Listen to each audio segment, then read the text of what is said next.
The Lakers lost a game they should have won, and Lonzo Ball played about as well as he's played as a pro before asking out because of cramps.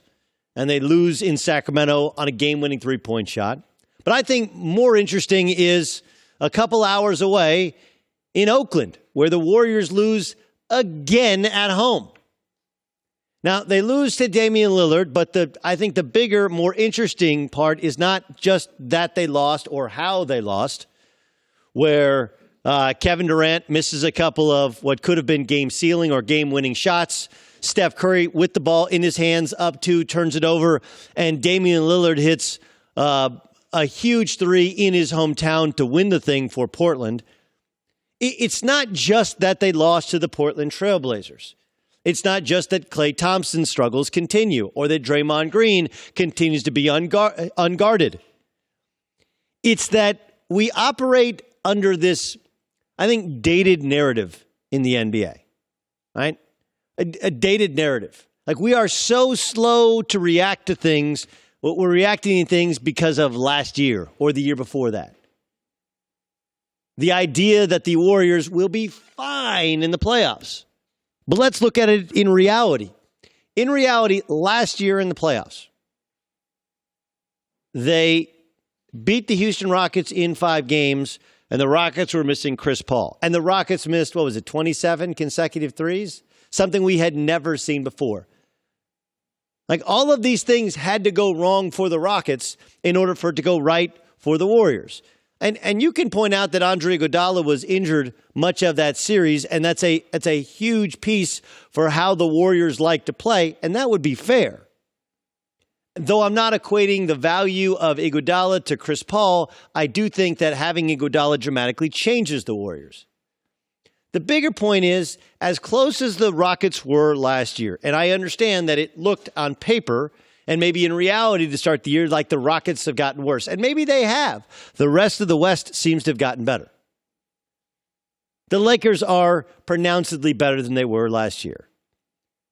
I would make the case that the Thunder, when fully healthy, even without Andre Robertson, are better than they were last year. Paul George, much more comfortable, and he's frankly been their best player. You look around the Western Conference, and it feels like 4 legit competitors, and we're not even pointing out Portland, who, of course, overachieved last year, and that's why they got dusted out of the playoffs. If Portland is your 4th to 6th best team, you got a pretty good side of the bracket there, right? Like, the West is good, but more importantly, we're dealing with dated data. That data is not accurate. Draymond Green is not the player that he was. He's not an all-star. He's not an all-pro. He's not playing like a Hall of Fame player. Is it injuries? Probably some of it. Is it a lack of confidence because of those injuries? Probably some of it. And remember, Draymond Green is going to have to change positions when DeMarcus Cousins becomes healthy or healthy enough to play.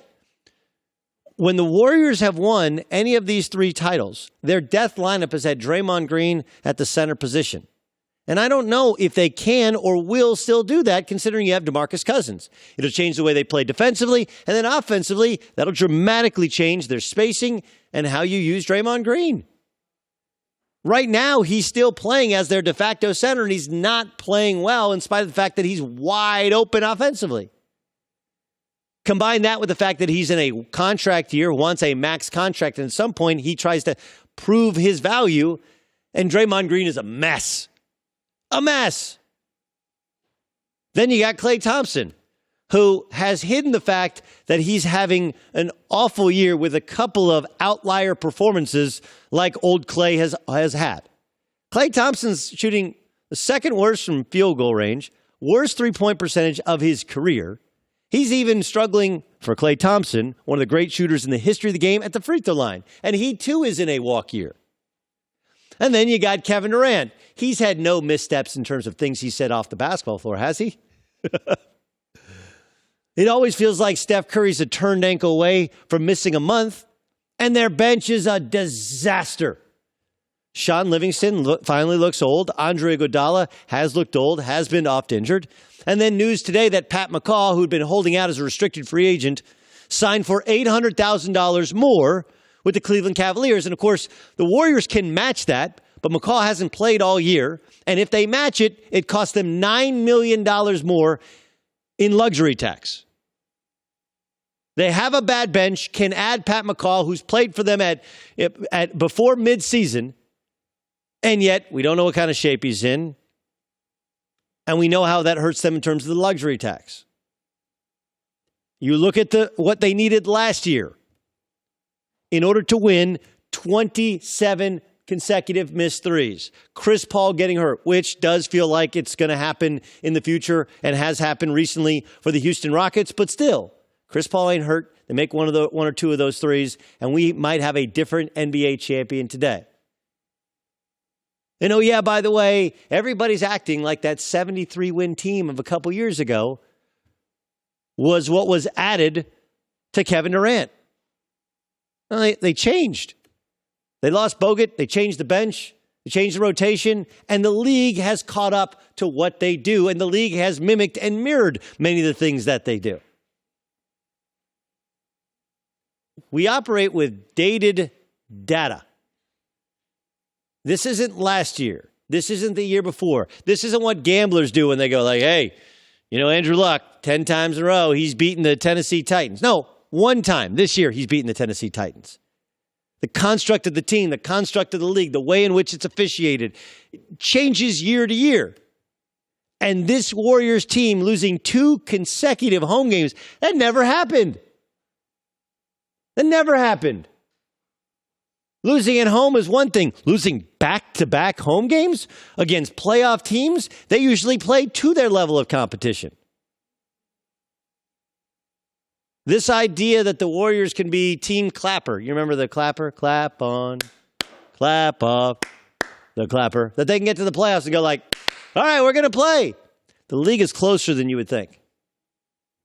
Most people don't pay a ton of attention to regular season NBA outside of Christmas Day. And Steph Curry has played poorly before on Christmas Day. He shot poorly on Christmas Day again. But the turnover that Steph had, the over-dependence on Kevin Durant to bail them out, the lack of bench depth of any kind, Draymond Green being almost non-factor outside of being a passer on offense, and Klay Thompson suddenly struggling to make shots that he has always made in the NBA. Before you put in pencil, or definitely before you put in pen, that the Warriors are going to win the NBA championship, and then we'll figure out what happens with KD, with Klay, and with Draymond Green. This thing is closer. The league catches up. The league will figure you out. There are more challenges by day. Look at any business leader. Any business leader. Like the first in always crushes it, right? But you got to continue to evolve. You got to continue to change. Look at those Bulls teams with 2 different runs. Yes, Jordan remained the same, and Pippen remained the same. Outside of that, everything else changed. Everything else changed. First, it was Horace Grant and John Paxson and Medical Bill Cartwright. Right? And by the end, they had Steve Kerr, they had Will Perdue, they had Dennis Rodman, they had Luke Longley. They cycled through a bunch of different guys who, 1, were hungry, but 2, because they were different stages in their career, they provided different things. This Warriors team looks a little bit tired, a little bit annoyed with each other, overly dependent on Kevin Durant to bail them out because he is and has been that good of an offensive player.